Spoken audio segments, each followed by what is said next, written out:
Thank you for joining me today, Samantha. So we'll start off with just a couple of questions around your background. So were you born in Malaysia? Yes, I was. Yeah, I was born and bred in Malaysia, and I came to the UK to do my postgraduate studies at the age of 23. Okay, lovely. So are you from an academic family? Not really, actually. My dad is a business person, and my mum actually was a full-time mother. When you ask that question, I think about my extended family, and my dad's side is very, very much academic. My cousins, they have a natural talent in medicine and tech. And actually, now looking at my siblings, they're all either into fields that are specializing in tech and maths, actually, which is interesting to see because there is a trend. And growing up, I've always had an interest in biology, and my younger brother also had the same. He, kind of followed my footsteps to do a biology degree in university, but then later found his gift in sales. Okay, right, yeah, there's worlds apart. Yes. So you just touched upon your degree in biology. So sort of where did you do this and what attracted you to that discipline? Sure. So my degree was actually in genetics and molecular biology. And when I was 16, actually, that was a turning point for me in my academic path, where just before that, I think I was either kind of, getting really good marks or almost failing a subject. And that used to confuse me because I didn't see myself as, someone who can't understand things, because I think I have a natural affinity to science. Yeah. And then, I was at a point where I was almost failing out of every subject because my interest was just not there anymore. And then that very same year, I gained a new teacher, and she taught me biology. And everything that she taught was just so interesting. And I remember at a class she was saying to me, you got to give yourself a chance. And looking at me, and I thought, was I not giving myself a chance?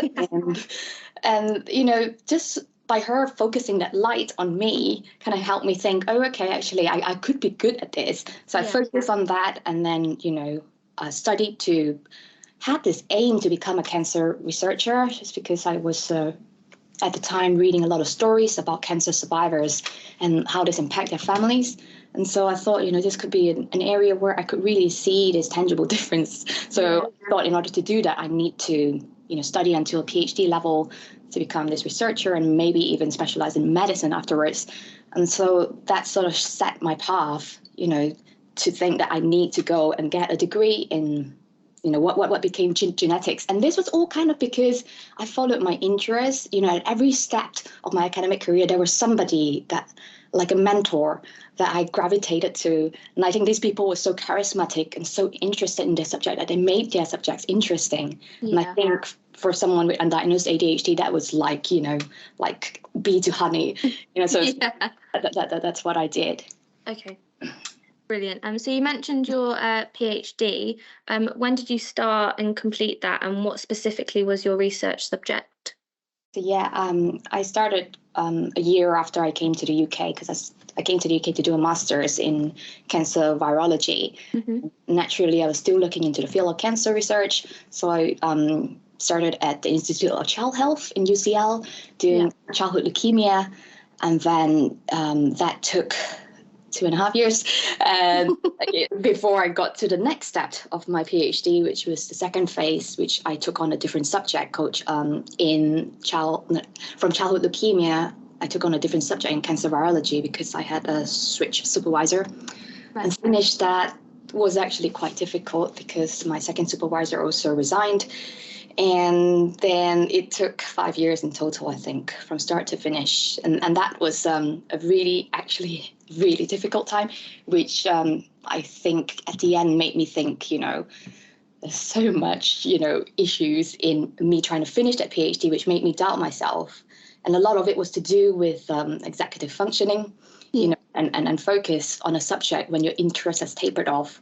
And I didn't know at the time. I just kind of forced myself to focus, which was so incredibly difficult, especially when it came to the thesis writing part. And, but I scraped through it and I came out of it actually literally I didn't do it alone, because I always had people around me that I got advice from and spoke to, because, otherwise, I don't think I would have finished. Yeah, 5 years is a very long time. It is. Yeah.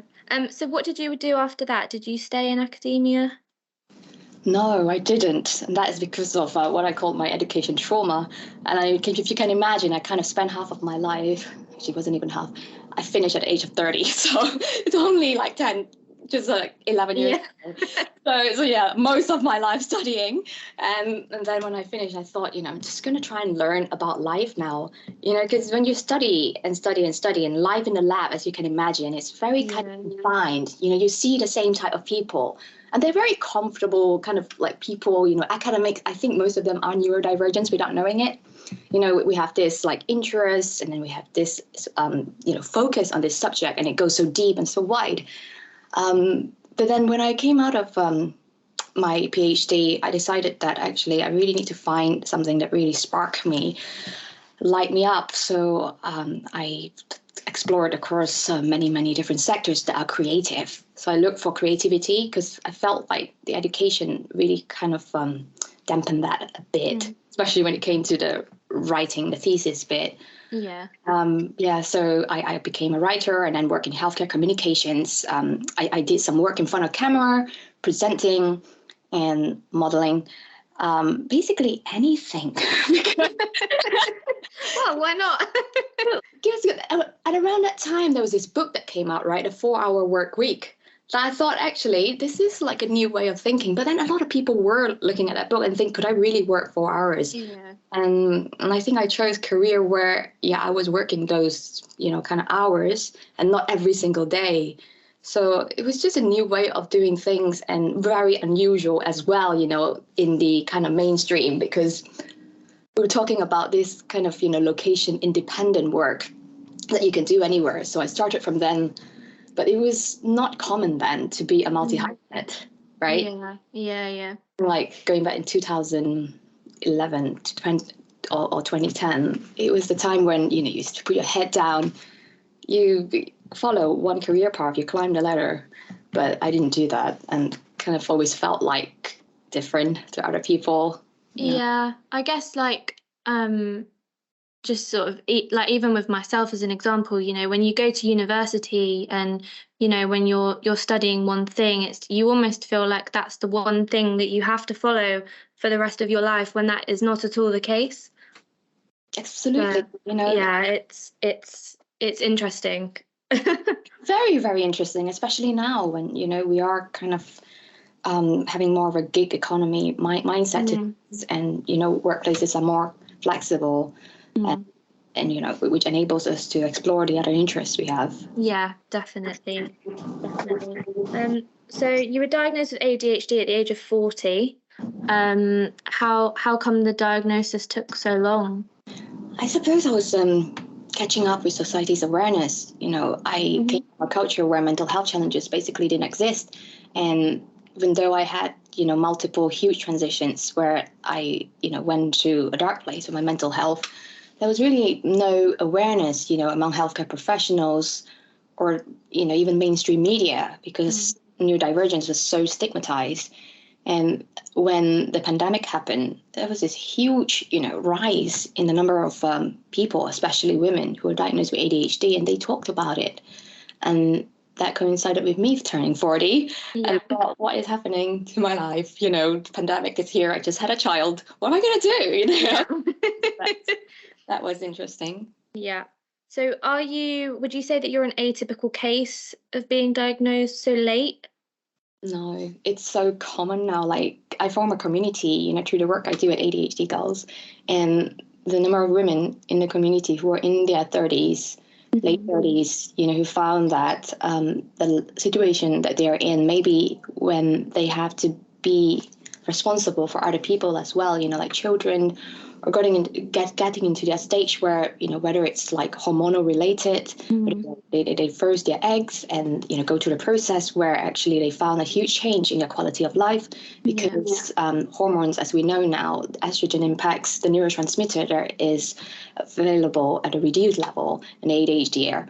And so that caused like heightened symptoms and things like perimenopause, So it was actually really common for people my age to be diagnosed.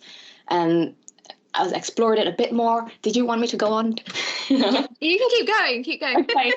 So when I explored it a bit more, I realized that actually there is a lot of common traits between us, even though we're from different backgrounds. And as for me, it was probably this high achiever archetype, someone who kind of associated from a very young age, associate their self-worth and self-esteem to being able to achieve, being, able to grasp the concept, having some form of intelligence that got them through the exam systems and then going into work. And then realizing that actually it was really actually no problem doing the academic, but when it came to life, coming out and trying to figure out where you fit was just extremely difficult because it's really not easy, to find this one thing that you're supposed to be doing and then, think that this is going to be you, because in ADHD, it doesn't work like that. We have this interest-based nervous system that can, focus on something as long as we're engaged, and then eventually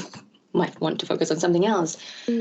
Yeah, so I think it's really common for people like me around this age to be diagnosed, although there are younger people as well, who are diagnosed. And I think that coincides with the increased awareness.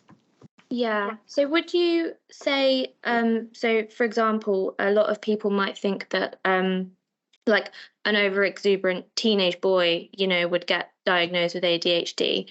So would you say that there's a gender bias sort of in prevalence when it comes to ADHD? Yeah. I mean, absolutely. That is exactly why, there's that is exactly why girls are flying under the radar, because I know a lot about this subject now, especially the gender lens, on ADHD, but the general public awareness is not there yet. There is, more understanding, I suppose, especially if families and, people impacted by a certain person who's been diagnosed with ADHD. But in schools, the awareness isn't there simply because the funding isn't there, to do this awareness. Because the work I do is very much focused in the workplace, and I do some public events next year. But there is no funding in education around awareness, and people are doing it pro bono, which is hard for like someone like me who has to, really figure out how to keep my business sustainable whilst doing advocacy work. Yeah. So do you know, you might not know, what the estimated prevalence of male and females with ADHD is, and sort of how many are likely to have a formal diagnosis? Okay. Yeah. So depending on which country you look at, and we're talking about like starting from girls and boys. Okay. So the prevalence could be from the number of girls that are diagnosed with ADHD to the number of boys. Could be 1 to 3, to 1 to 10. Oh, okay. So the ratio is like for every one girl diagnosed, there's 3 boys, or for every one girl diagnosed, there's 10 boys. So the ratio could go up to that. Yeah. That's really interesting, actually. I personally didn't know that. In what ways do you think that your ADHD might have adversely affected your academic career? So career in terms of like post education? It can kind of be a bit of both. So we can talk about, throughout your education, obviously your degree and your PhD, but also afterwards. Yeah. So I always tie it down to transitions, and the time of my life, because it's quite an oversimplification to put down, ADHD impact education. Because when I look back, the times when my academic path suffered was when I went through either a hormonal transition when I became a teenager. I kind of went inward, and maybe the hormones impacted the way, my brain was working at the time. So my academic grades were suffering. And then, eventually to leaving home to come to the UK for university. And that was a huge transition that was completely unmanaged. I literally just went straight into it and hoped for the best. And I find that a lot with young people who are leaving for university. There's this impatient, huge need to get there. But then not plan for what happens when you get there. Yeah. And that happens to a lot of university students, and that impacted me greatly in my academic career, where I was more intensely into life than I was intensely into education. So Right, okay, that actually had a really bad effect, because I had to literally pull myself back. And I mean, it's really hard. But then I think what it is that so when you have ADHD, you need a certain level of stress, unfortunately, to get yourself engaged, especially when you're unsupported, unmanaged, untreated. And that hitting that crisis point light up my brain. And I was like, there we go, let's get to work. But unfortunately, that's how it worked throughout my education career, because I had to literally get into that high anxiety point in order to get things done. Yeah. And so that literally was my story. So, were there any ways that you think it might have actually been advantageous? Yeah, absolutely.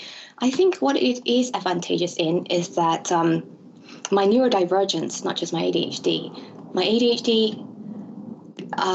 helped me, got really interested into something, and the persistence that I had when I was interested, and the special interest I had, probably thanks to my autistic brain, really helped me explore a subject to such depth and breadth that I think it looked as if I was interested in something, I could be doing a PhD on that subject. And for me, it was cancer research, and then it became my interest in ADHD and neurodiversity. I found so many different ways, so many creative solutions in order to bring people together to really kind of tackle this problem that we had at the time, which was how neurodivergents were, really struggling to stay in their jobs. And we know that there is an estimated 15 to 20% of the population that's neurodiverse, but 30 to 40% of these are not employed. And the reason for that is that the system isn't fully catered, to be accessible for neurodivergence.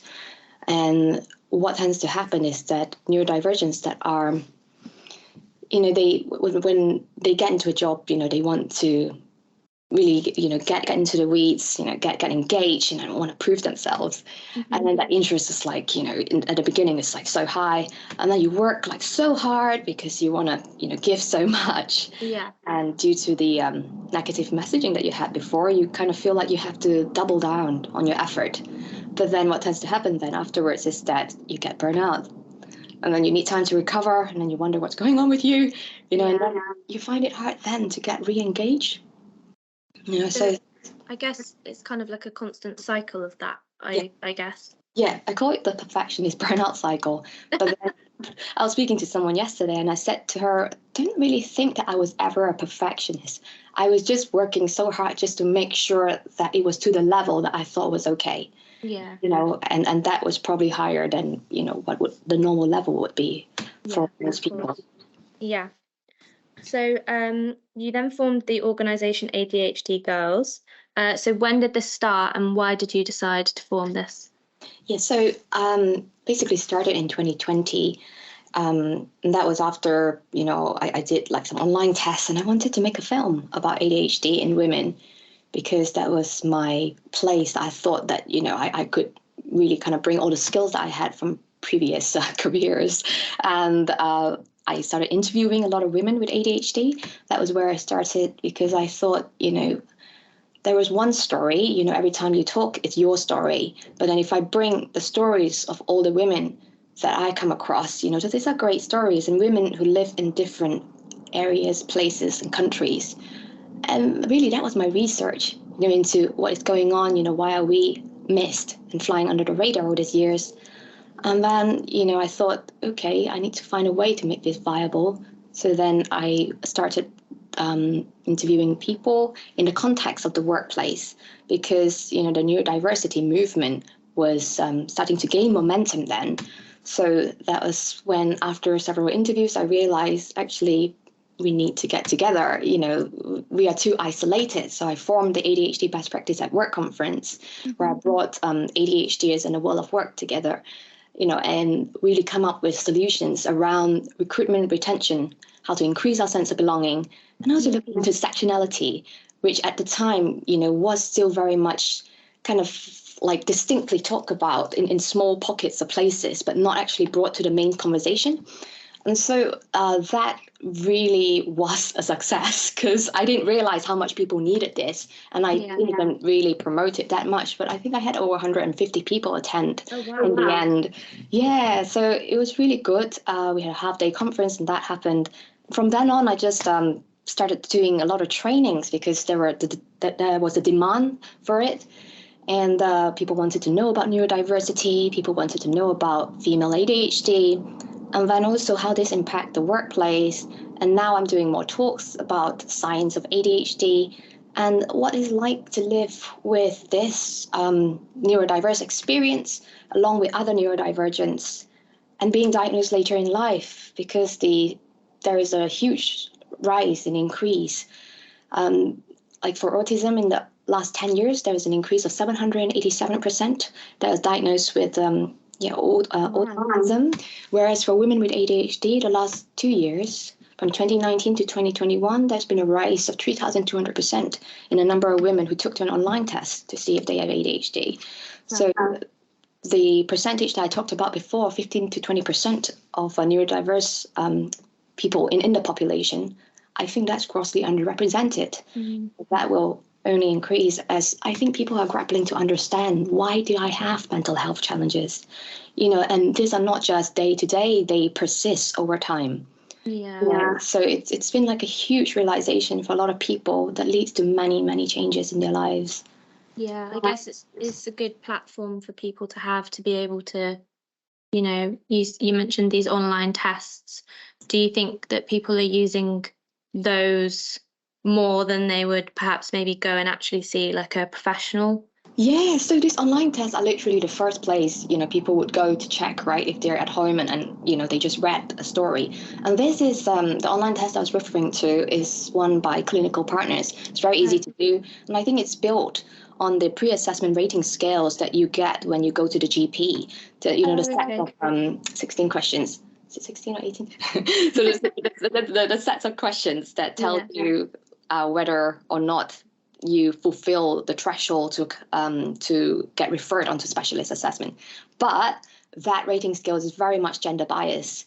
And, a lot of things were based on research done in naughty young white boys. Yeah. But there are places now, there are companies that are developing a more female-specific scale and even a masking scale, where like you take away that mask, so the questions that they develop actually help to get to the real symptom and the real trait. I don't like to call it symptom, but yeah, the real trait of the ADHD. So your initial goals for ADHD Girls, what do you want to get out of it? Yeah, so interesting. It was always about to empower girls and women with ADHD to thrive in society. And it is still very much my goal, but then I developed a dual mission, which is so on top of that, I wanted to really improve neurodiversity understanding within society through intersectional lens. And that is because I realized that the work that I do from the beginning was very much like, trying to help this group of people, which is like me, try and rise up in society. But then over time, realizing this can't be done without actually getting society on board. And these are the systems that we live and exist and work and study in. And if we don't get this, settings, to agree and understand, there is no way we're going to be able to integrate and, really thrive. Mm-hmm. And so that's where I'm at, and actually an area where I find deep fulfillment doing, the work that I do, training and giving talks and advocating and educating on a larger scale. And that's what I'm focusing on for the next quarter. And we'll see how this goes. Yeah. So do you think that the need for an organisation for one gender suggests that the support services for women and girls is less effective than males? I would say that there is, a lot of these gender-specific support groups, they are more kind of privatized rather than something that is available, ubiquitously across healthcare, because there are people who are looking for it, but then it's not available on a large scale. And generally, I would say that support for ADHD isn't really, that good in the public sector. And that's why, people like me who created social enterprise, and then, other ADHD coaches who are running business, but we all had to do it on our own, in all distinct pockets. And my dream, I suppose, in the future, if I ever have the energy, is to bring all these groups together, have them all under one umbrella. And, so people know where to look. Yeah. So I guess that brings us nicely onto what would be on your wish list for actions and services that might improve the situation for those people. It's so sad, right? Because I'm going through this myself, and I think what it was like I actually processed my ADHD late diagnosis through the work that I do. And over time, I realized the most important impact, that, could really change someone's life, but could change it in such a big way, is getting some therapy for your trauma. Right. That is because when you're late diagnosed, you have to withstand so many kind of negative messaging. And for so many families, this looks like intergenerational trauma, because we've had to figure out how to live in a world that really wasn't built for our way of thinking, and as a result, we didn't really get the support that we needed. And that really wasn't that big a support that we needed. It was just a bit of understanding in a lot of cases. And so for us to heal collectively, we need therapy available on the NHS. And that is what I say every time when a new app developer comes to me and I said, we need therapy, but that is not the first place people look, because it is controversial. You don't want to get, kind of any repercussions, creating an app. Most people look at executive function challenges. This is what you get, right? When you get diagnosed, you get an ADHD coach that helps you to work. But then we need to, really look at how to help people heal